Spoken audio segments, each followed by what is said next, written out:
অনুপম শইকীয়াৰ উষাচি দাসৰ দ্বৈতকণ্ঠত মৰমৰ বৰষুণ শীৰ্ষক আধুনিক গীতৰ শুভ মুক্তি। হাজো প্ৰেছ ক্লাবত জনপ্ৰিয় কণ্ঠশিল্পী অনুপম শইকীয়া উষাচি দাসৰ এটি গীতৰ শুভ মুক্তি দিয়া হয়। আজি দিনৰ 12 বজাত হাজো প্ৰেছ ক্লাবত অনুষ্ঠিত গীত উন্মোচনী অনুষ্ঠানৰ আৰম্ভণিতে প্ৰাণৰ শিল্পী জুবিন গাৰ্গৰ প্ৰতিচ্ছবিৰ সন্মুখত বন্তি প্ৰজ্বলন আৰু পুষ্পাঞ্জলিৰে শ্ৰদ্ধা নিবেদন কৰে জনপ্ৰিয় কণ্ঠশিল্পী অনুপম শইকীয়া আৰু উষাচি দাসে। হাজো অভয়পুৰৰ নিবাসী কণ্ঠশিল্পী উষাচি দাসে এটি মৃদু পৰশতে ভিজা হৃদয়ৰ কথাৰে কণ্ঠদান কৰা মৰমৰ বৰষুণ শীৰ্ষক গীতটিৰ সকলোৱে প্ৰশংসা কৰিছে। গীতটিৰ কথা আৰু সুৰ পলাশ পুৰাণৰ, সংগীত কুকিল সিং, সংগীত পৰিচালনা পল্লৱ বৰা, সংগীত উপদেষ্টা জয়ন্তজিৎ ভৰালীৰ।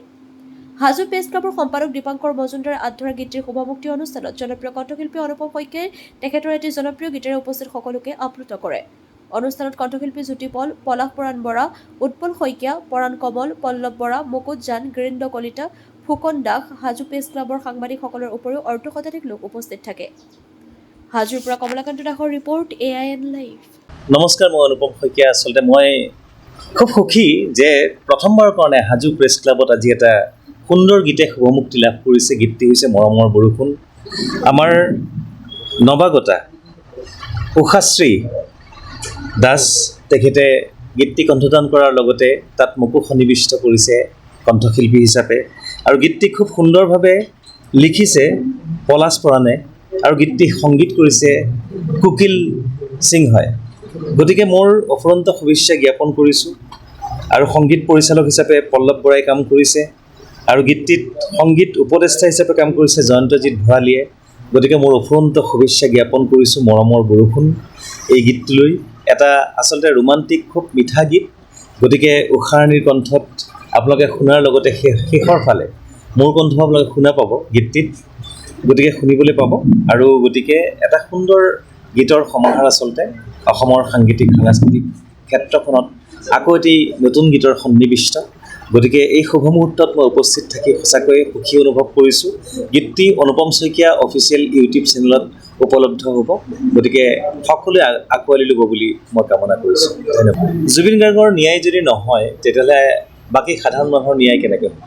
গতিকে ডেফিনেটলি জুবিন গাৰ্গৰ ন্যায় প্ৰত্যেকজন অসমীয়াৰ দৰে জুবিন গাৰ্গৰ প্ৰতি প্ৰত্যেকজন হৃদয়বান ব্যক্তিৰ দৰে মই সদায় কামনা কৰি আহিছোঁ যে জুবিন গাৰ্গৰ ন্যায়। ধন্যবাদ। মোৰ এটা সপোন আছিল অনুপম দাৰ লগত গান গোৱাৰ। আজি সেই সপোনটো মোৰ বাস্তৱ হ'ল। ভাল লাগিল তেখেতৰ লগত কাম কৰি। আৰু মোৰ এই মৰমৰ বৰষুণটো মোৰ দ্বিতীয়টো এলবাম হয়। আশা কৰোঁ ৰাইজে মৰম আৰু সঁহাৰি জনাব, আশীৰ্বাদ কৰিব যাতে আৰু ভাল ভাল গান মই উলিয়াব পাৰোঁ। মোৰ মানে গান গোৱা জাৰ্ণিটো মই শেষ কৰি দিম বুলি ভাবিছিলোঁ।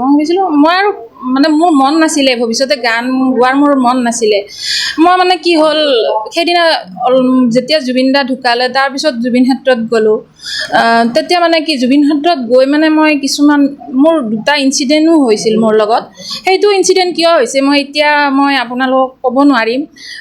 মই ভাবোঁ আৰু মোৰ বোধহয় সেইটো জুবিন দাৰ আশীৰ্বাদ আছিলে। সেইকাৰণে মই হয়তো তাৰ পৰাই মানে মোৰ জাৰ্ণিটো ষ্টাৰ্ট হ'ল। তাতে মানে মই তেখেতৰ আৱেগতে মই গান গালোঁ জুবিন ক্ষেত্ৰত। তাৰপিছত তাতে মানে যেতিয়া মই জুবিন ক্ষেত্ৰত গান গালোঁ, মোক মানে মানুহে আদৰি ল'লে আৰু ক'লে যে তুমি ভাল গান গোৱা, তুমি গাই থাকিবা। তাৰপিছত মানে অলৰেডি মানে মোক তেনেকৈ কিছুমান অনুষ্ঠানত মাতিব ল'লে, মই গ'লোঁ। তাৰপিছত গীত পৰিৱেশন কৰোঁতে মানে চবেই মানে মোক মানে মৰম দিলে আৰু ভাল লাগিল। তেনেকৈ মানে মই এইটোত মানে মোৰ জাৰ্ণিটো মানে মোৰ তেনেকৈ ষ্টাৰ্ট হ'ল। জুবিন দাৰ তাত মই গান গোৱাৰ পৰাই মানে ষ্টাৰ্ট হ'ল আৰু মোৰ মানে সংগীত যিটো যাত্ৰা আৰু সেইটো। মৰমৰ বৰষুণ এইটো আমাৰ পলাশ পুৰাণ দাই লিখিছিলে। তেখেতৰ কথা আৰু মিউজিক কৰিছে কুকিল সিনহা ছাৰে। ভিডিঅ' হিচাপত আপলোড হ'ব, অতি শীঘ্ৰে আহি আছে। আগষ্ট মানত হয়তো ৰিলিজ হ'ব পাৰে। কাম আৰম্ভ হ'ব আৰু হৈ আছে মানে বৰ্তমান তেনেকুৱা আৰু। তাৰপিছত মানে মোৰ আচৰিত লাগিছে এইটো কাৰণে যে মই জুবিন দাৰ পৰা হয়তো মোৰ বোধ হয় আৰু মই তেখেতৰ মানে ব্লেছিং পাইছোঁ আৰু তেখেতৰ আশীৰ্বাদ পাইছোঁ। সেইকাৰণে মানে তেখেতৰ সান্নিধ্য পোৱা অনুপম দা আৰু ৰাজা দাকো লগ পালোঁ। ৰাজা দা আজি আহিব নোৱাৰিলে তেখেতৰ কামৰ বাবে।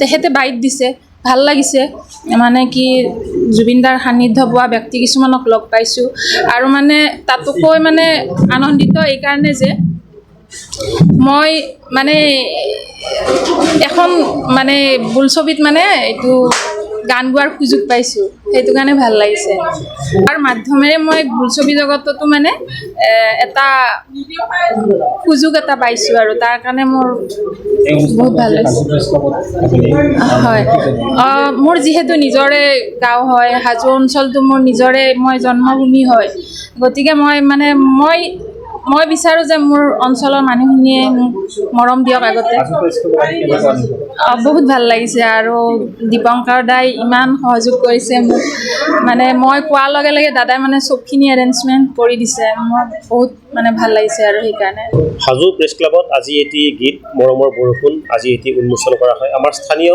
হাজো অভয়পুৰৰ কণ্ঠশিল্পী জনপ্ৰিয় কণ্ঠশিল্পী উষাশ্ৰী দাসে কণ্ঠদান কৰা এই গীতটি আজি হাজো প্ৰেছ ক্লাবত আজি মুকলি কৰা হয় আৰু উষাশ্ৰীৰ সৈতে দ্বৈতভাৱে কণ্ঠদান কৰিছিল অসমৰ জনপ্ৰিয় কণ্ঠশিল্পী সংগীত শিল্পী অনুপম শইকীয়া ডাঙৰীয়াই এই গীতটি উষাৰ সৈতে একেলগে কণ্ঠদান কৰিছে আৰু এই গীতটি আজি হাজো প্ৰেছ ক্লাবত মুকলি কৰিবলৈ পাই আমিও অধিক আনন্দিত হৈছোঁ আৰু হাজো প্ৰেছ ক্লাব সকলোৰে বাবে আপোনালোকৰো যদি কোনোবা গান যদি উন্মোচন কৰিব লগা আছে অডিঅ' হওক ভিডিঅ' হওক বা গ্ৰন্থ উন্মোচন কৰিবলগা যদি আছে আপোনালোকে হাজো প্ৰেছ ক্লাবত আহিব পাৰে আৰু হাজো প্ৰেছ ক্লাবে আপোনালোকক এই ক্ষেত্ৰত সহযোগিতা আগবঢ়াব আমি আশা কৰিছোঁ যে আপোনালোকে যে এটি গীত বা এখন গ্ৰন্থ উন্মোচনৰ ক্ষেত্ৰত আপোনালোকে কোনো স্থান বিচৰাৰ পৰিৱৰ্তে আপোনালোকে হাজো প্ৰেছ ক্লাবলৈ আহিব পাৰে এয়া আমি আপোনালোকলৈ এক আহ্বান তথা অনুৰোধ জনাইছোঁ হাজো প্ৰেছ ক্লাবে আপোনালোকক এই ক্ষেত্ৰত সহযোগিতা আগবঢ়াব যিকোনো খবৰ বিজ্ঞাপনৰ বাবে যোগাযোগ কৰক 7896121996